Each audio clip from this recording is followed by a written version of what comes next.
नवनियुक्त पदाधिकाऱ्यांनी आपली जबाबदारी चोख पार पाडावी. आमदार भीमराव केराम.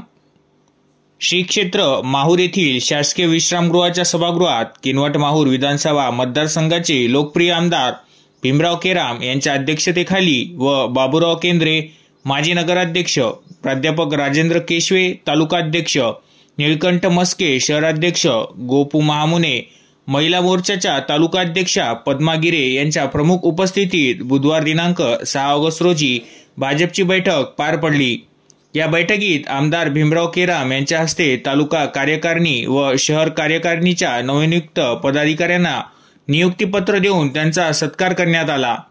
यावेळी मार्गदर्शन करताना त्यांनी आपल्यावर पक्षाने टाकलेली जबाबदारी चांगल्या तऱ्हेने पार पाडून केंद्र व राज्य सरकारच्या योजना तळागाळातील व्यक्तींना मिळवून देणे कामी महत्त्वपूर्ण भूमिका पार पाडावी असे आवाहन केले.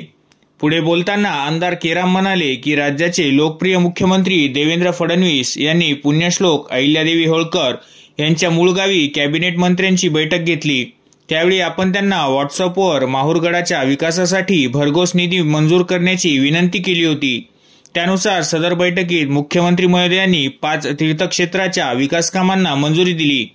त्यात माहूरगडचाही समावेश असून इथल्या विकासासाठी 829 कोटी रुपयांच्या कामाला मंजुरी देण्यात आली. एवढे माहूरगडचे महात्म्य थोर आहे. यावेळी नांदेड जिल्हा मध्यवर्ती बँकेचे संचालक तथा माजी नगराध्यक्ष प्राध्यापक राजेंद्र केशवे, अनिल वाघमारे, बाबूराव केंद्रे यांनीही आपले विचार मांडले.